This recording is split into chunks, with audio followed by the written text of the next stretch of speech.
A paz, irmãos. Bem-vindo ao canal Plenitude da Palavra. Aqui vocês vão encontrar vídeos que vão edificar a sua vida espiritual. Se inscreva no canal, deixe seu comentário e compartilhe o vídeo. Deus abençoe vocês. Há alguns anos atrás, dois filmes britânicos receberam o Oscar da Academia de melhor filme do seu respectivo ano. E ambos foram a respeito de dois homens. Um foi Eric Liddell e o outro foi Gad.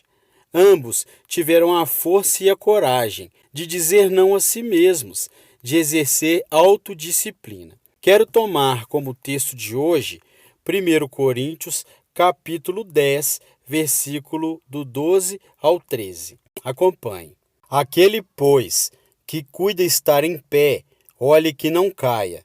Não veio sobre vós tentação, senão humana, mas fiel é Deus, que não vos deixará tentar acima do que podeis. Antes, com a tentação, dará também o escape, para que a possais suportar. Todo ser humano enfrenta tentações no decorrer de sua vida. Continuando. Bom, aqueles dois filmes tiveram um tremendo impacto sobre o mundo. Em 1982, foi Carruagem de Fogo, a história de Eric Liddell, um jovem que disse não a si mesmo e sim a Cristo. Ele surpreendeu o mundo quando se recusou a correr no domingo nas Olimpíadas de Paris de 1924. E vocês todos sabem que ele disse não até mesmo ao príncipe de Gales, que lhe pediu que corresse porque ele era o homem mais rápido do mundo nos 100 metros. Mas ele disse não, pelo dia ser no domingo e era contra as suas convicções bíblicas escocesas. E recentemente foi comemorado o 60º aniversário da grande vitória de Eric Liddell nas Olimpíadas, porque ele correu nos 400 metros em que ninguém achava que ele teria chance, e venceu. E fizeram esse grande filme a respeito de sua vida.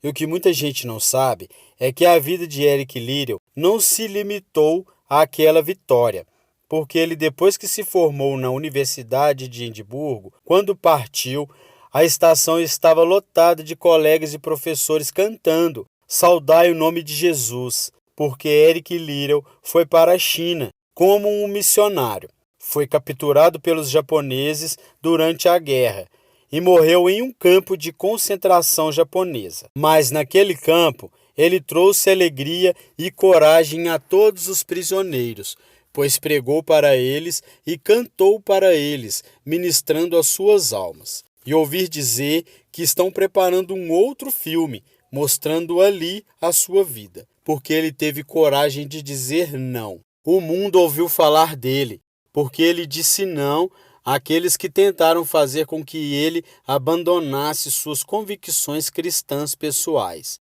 E eu penso em William Booth, há pouco mais de 100 anos atrás, que fundou o Exército da Salvação. Ele se converteu, tornou-se um vigário, pastor e foi para as favelas de Londres, para as zonas da Luz Vermelha. Pregou entre gente pobre, formou um pequeno grupo chamado Banda Aleluia.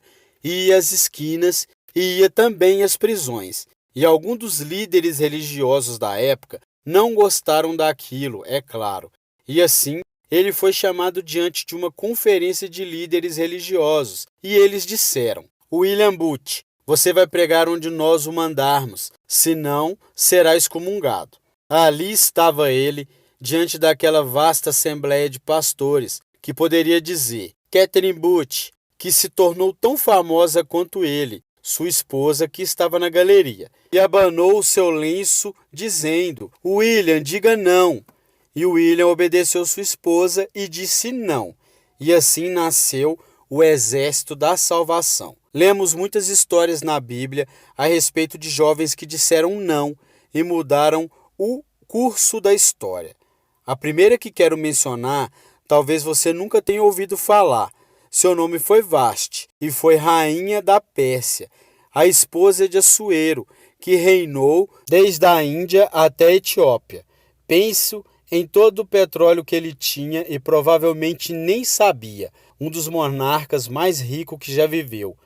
E ele deu uma grande festa que durou muitos dias. No fim, provavelmente já bêbado, ele ordenou que sua esposa Vasti viesse ali e dançasse para todos os seus convidados. E ela assombrou aquele grupo de líderes mundiais. Ao se recusar, ela disse: não, eu não vou expor o meu corpo para esses homens.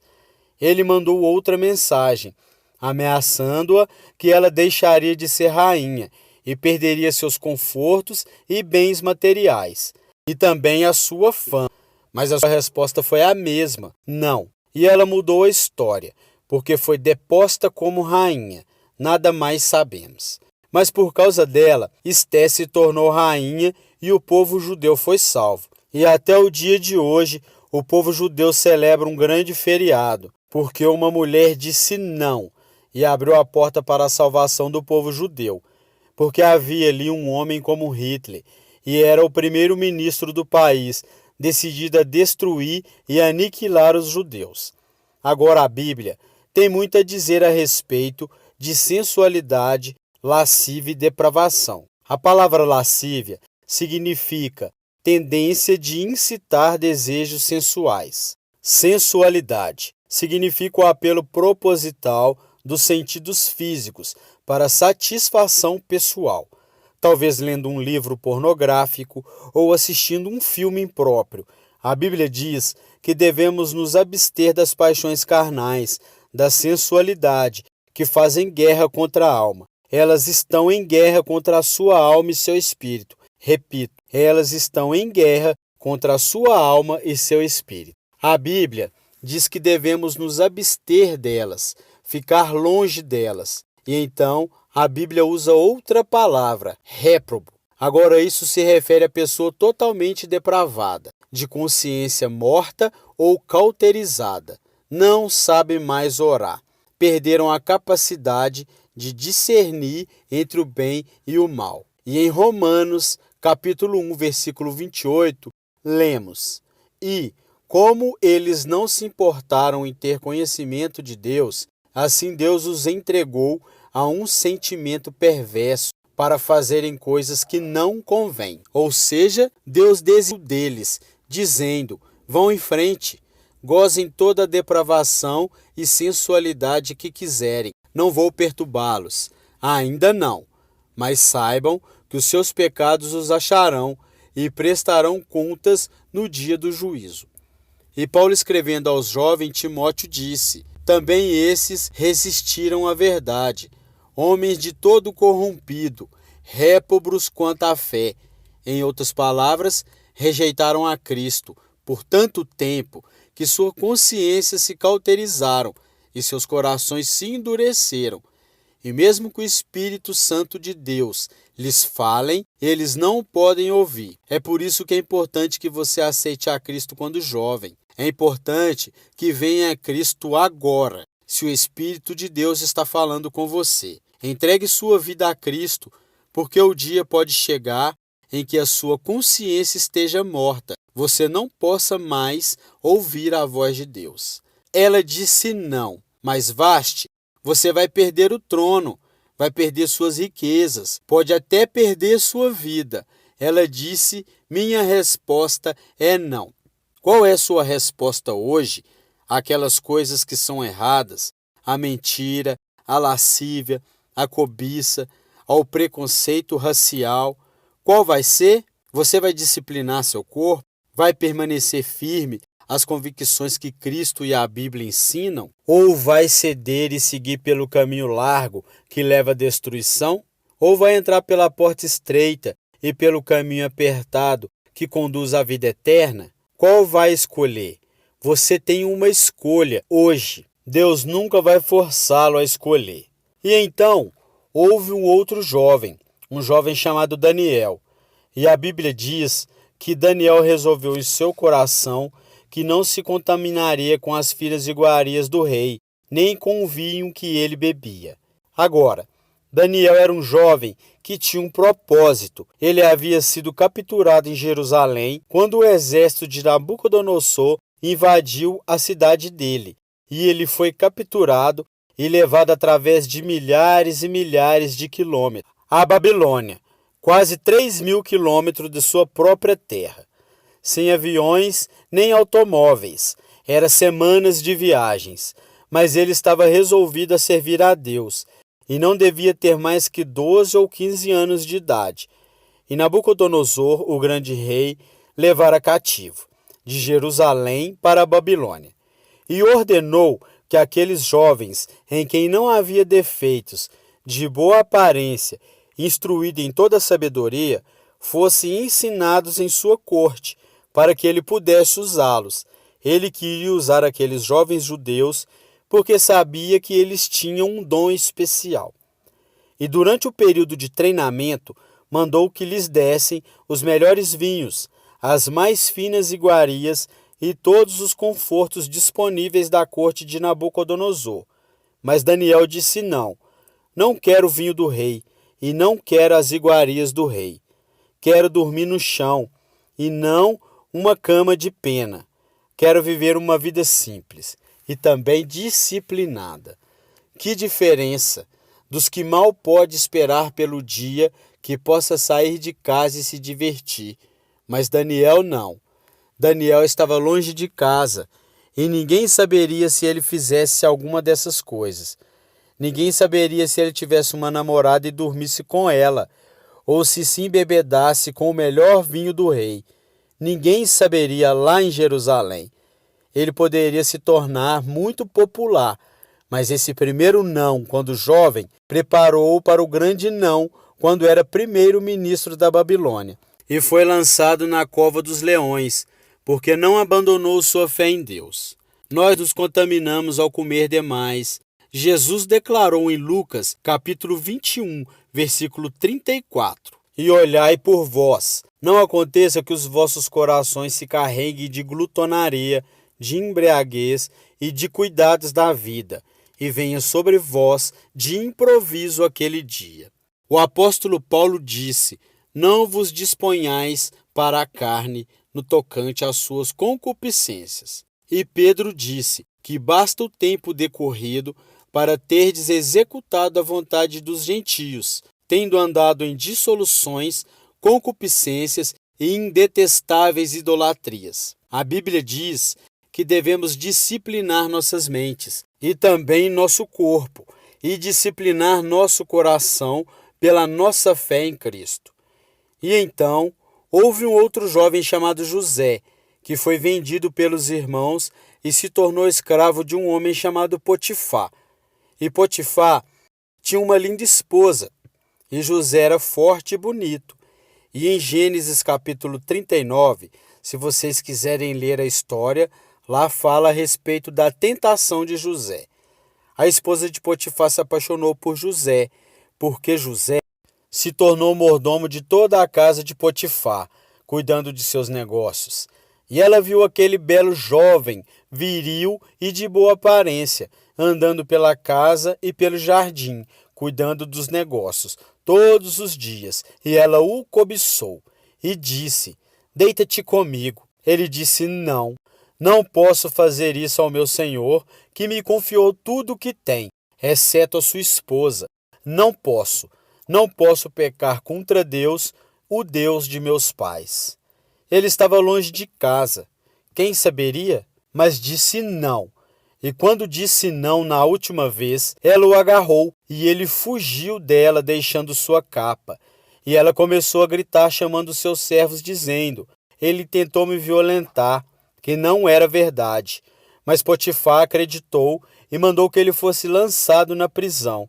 E muitos de vocês sabem a história, que ele foi para a prisão e, através de uma série de circunstâncias, ele depois se tornou primeiro-ministro de todo o Egito e governou o Egito sobre Faraó. Deus o guardou e o promoveu, porque José teve a coragem de dizer não quando foi tentado. Agora, sexo não é pecado. O sexo nos foi dado por Deus para a propagação da raça humana e para o nosso prazer, dentro de certos limites que Deus estabeleceu para o matrimônio. As características de um verdadeiro cristão são autocontrole e autodisciplina. E Paulo, escrevendo a Timóteo, disse: conserva-te a ti mesmo puro. Mas como você pode se conservar puro em um mundo como este? Como pode se manter puro olhando para as bancas de jornais Como pode se manter puro com as tentações que enfrenta todo dia? Não pode, de modo algum, exceto se Cristo está em seu coração e lhe dá força e poder, porque nenhuma tentação lhe sobrevirá que Cristo não lhe ofereça um meio de escape. Entregue sua vida a Cristo hoje. Deixe que Ele controle a sua vida. Deixe Ele ser o Senhor da sua vida. Deixe que Ele controle esta área da sua vida, sua mente e seu corpo, e sua vida sexual. Deixe que Ele tome conta dela. E lemos a respeito de outro jovem chamado Moisés. Em geral, pensamos que Moisés era como um homem velho de barba, mas foi na juventude que ele tomou uma decisão que o levou à grandeza, porque as Escrituras diz, pela fé, Moisés, quando homem, talvez aos 17, 18 anos de idade, recusou-se ser chamado filho da filha de Faraó. Recusou-se. Ele fez uma escolha, preferindo ser maltratado com o povo de Deus a usufruir prazeres transitórios do pecado. Agora, observe que ele estava no Egito. Era filho da filha de Faraó, herdeiro do trono do Egito, e talvez seria o próximo Faraó. Mas ele fez uma escolha, porque sabia que seu povo, o povo de Israel, era escravo dos egípcios. E ele teve que tomar uma decisão, no auge de sua glória e no auge de tudo o que lhe foi oferecido. E ele disse não a Faraó: não vou ser seu filho, prefiro sofrer e morrer com meu povo, e servir o Deus vivo e verdadeiro.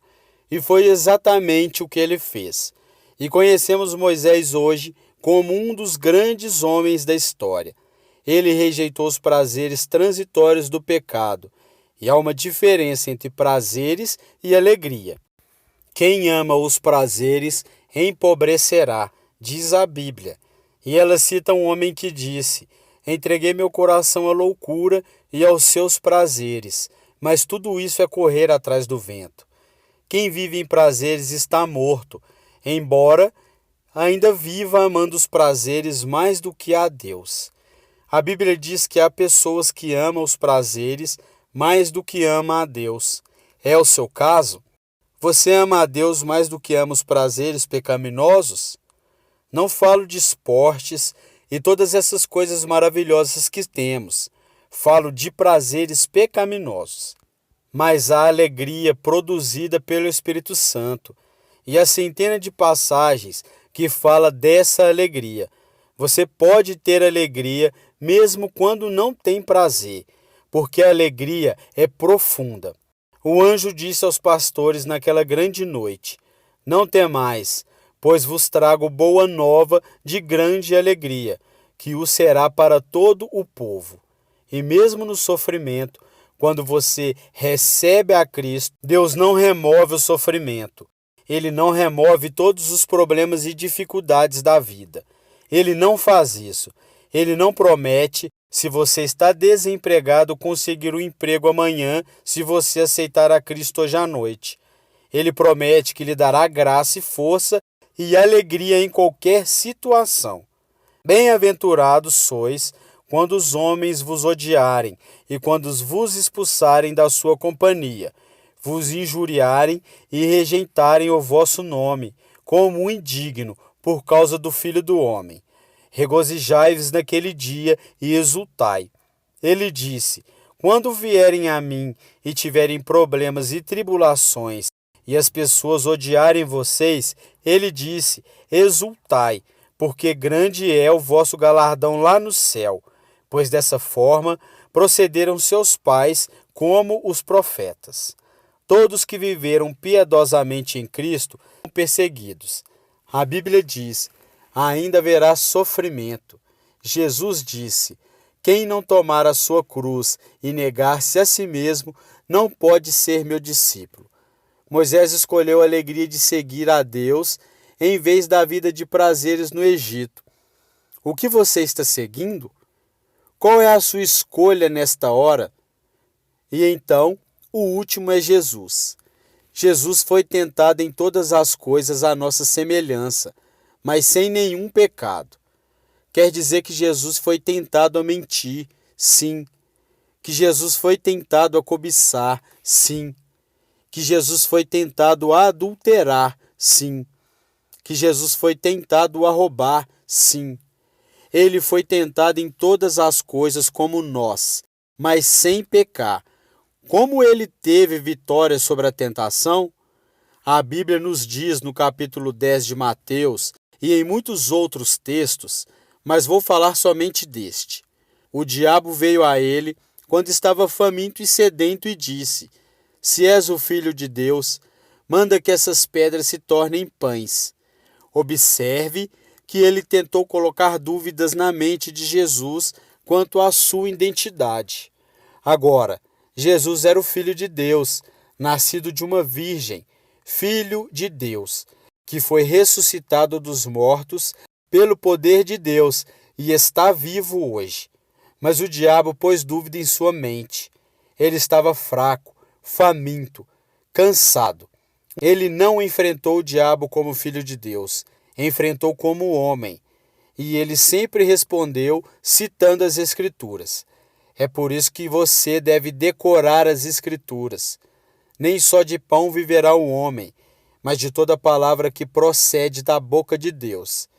Jesus diz que há uma coisa que é mais importante que comida, sexo e coisas materiais. É a sua vida espiritual. Então ele disse: Se tu és o Filho de Deus, atira-te abaixo, porque está escrito: Aos seus anjos ordenará a teu respeito que te guardem, para não tropeçares. E Jesus de novo respondeu: Está escrito: Não tentarás o Senhor teu Deus. Então o diabo o levou a um alto monte e lhe mostrou todo o futuro do mundo, todos os reinos que estava por vir. Ele disse: Se dobrares o teu joelho e me adorares, eu te darei todos os reinos do mundo e a sua glória.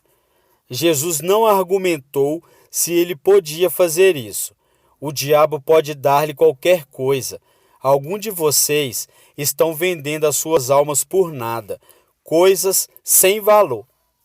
Mas a Jesus ele ofereceu o mundo todo, mas ele sabia que a cruz estava esperando por ele.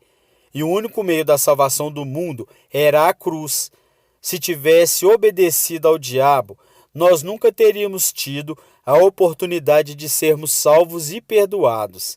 Jesus teria tomado um atalho e nós estaríamos perdidos. Disse: Está escrito, ou melhor, começou dizendo: Retira-te, Satanás, porque está escrito: Ao Senhor teu Deus adorarás, e só a ele darás culto. E assim o diabo o deixou, e os anjos vieram e o serviram. Observe como Jesus enfrentou o diabo ao ser tentado. Primeiro, ele citou as Escrituras. Segundo, ele estava cheio do Espírito Santo. Terceiro, estava na vontade de Deus.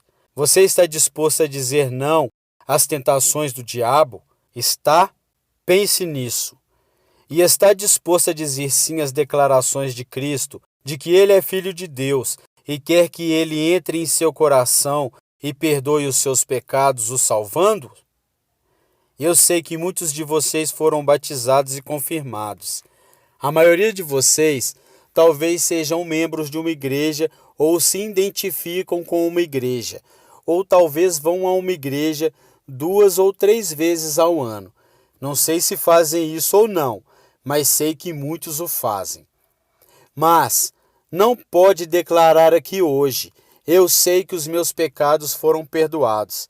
Eu sei que vou para o céu. Deus está disposto a perdoar todos os seus pecados hoje por causa da cruz. Deus está disposto a dizer: eu perdoo você, porque Ele ama você. E Deus se interessa por você, como se você fosse a única pessoa de todo o mundo. E você pode recebê-lo nesta noite. Você diz: o que preciso fazer? Primeiro, você deve estar pronto a se arrepender dos seus pecados. O primeiro sermão de Jesus foi sobre arrependimento. E a palavra arrependimento significa mudança, mudar suas ideias, mudar seu estilo de vida, deixar que Cristo entre e o ajude a mudar. Está pronto a fazer isso? Não pode mudar por si mesmo, mas Ele o ajudará a mudar. Não que você será perfeito. Significa que vai dar à sua vida uma nova direção. E Ele estará com você para ajudá-lo, à medida que você anda dia a dia com Cristo. Você vai falhar e vai errar. Não vai ser perfeito, mas Cristo estará com você se estiver pronto a se arrepender. Diga a Deus nessa hora: eu pequei e me arrependo, estou pronto a mudar. E então, a segunda é que você o recebe pela fé. Cliff disse há pouco que você não pode racionalizar a salvação. Há certas coisas que podemos compreender. Muitas delas você não pode entender. Tem que vir como uma criança dizendo: não posso entender tudo, mas eu te recebo em meu coração hoje pela fé. Pela fé que somos salvos. Pela fé e não por obras para que ninguém se glorie. Pela graça que somos salvos. E então, a terceira coisa, você está pronto a sair daqui hoje, dizendo: vou segui-lo e servi-lo o melhor que me for possível? Sabe, em nossa reunião em Bristol uma semana atrás, estava ali um jovem de 17 anos. Ele tinha ido à autoescola aquela tarde e pediu que seu instrutor o deixasse em um dos portões do estádio. E entre aquela multidão, ele encontrou sua família, que tinha sido convidado para a cruzada. E no encerramento, ele e sua irmã fizeram o que vou pedir que vocês façam hoje. Vieram à frente e ficaram diante da plataforma, indicando que estavam entregando suas vidas a Cristo. Uma semana depois, esse rapaz de 17 anos morreu em um acidente num túnel que desmoronou. Talvez vocês até tenham lido nos jornais. E ele disse sim a Cristo, nunca imaginando que em poucos dias ele estaria indo ao céu, e nós o veremos lá outra vez. Você sabe para onde iria se isso acontecesse com você? Certifique-se antes de sair daqui. Vou pedir que vocês saiam dos seus lugares agora, centenas de vocês, talvez milhares, e venham até aqui e fiquem aqui na frente. Venham calmamente e reverentemente dizendo: eu me arrependo dos meus pecados, quero receber a Cristo em meu coração, quero saber que fui perdoado e que um dia vou para o céu. Quero esta nova vida. Você diz: mas Billy, por que você pede que venhamos publicamente? Por que em público? Porque toda pessoa que Jesus chamou no Novo Testamento, chamou em público. Ele disse: se não estiver disposto a me confessar diante dos homens, tampouco eu o confessarei diante do meu Pai que estás nos céus. Jesus morreu publicamente por você, despido, sangrando, diante de toda aquela multidão, por você. Certamente você pode vir à frente hoje, declarar sua entrega a Cristo. Não somente os jovens. Talvez você tenha 70, 80 anos e Deus falou com você hoje. Levante-se e venha. Vamos esperar por você. Você que está ouvindo agora, também pode tomar uma decisão por Cristo agora. Entrega sua vida a Cristo hoje. Tome a decisão que essas pessoas estão tomando. Essas centenas de pessoas vindo, mais de 3.000 pessoas todas as noites. Que Deus os ajude a tomar essa decisão hoje e procure uma igreja mais próxima. Amém.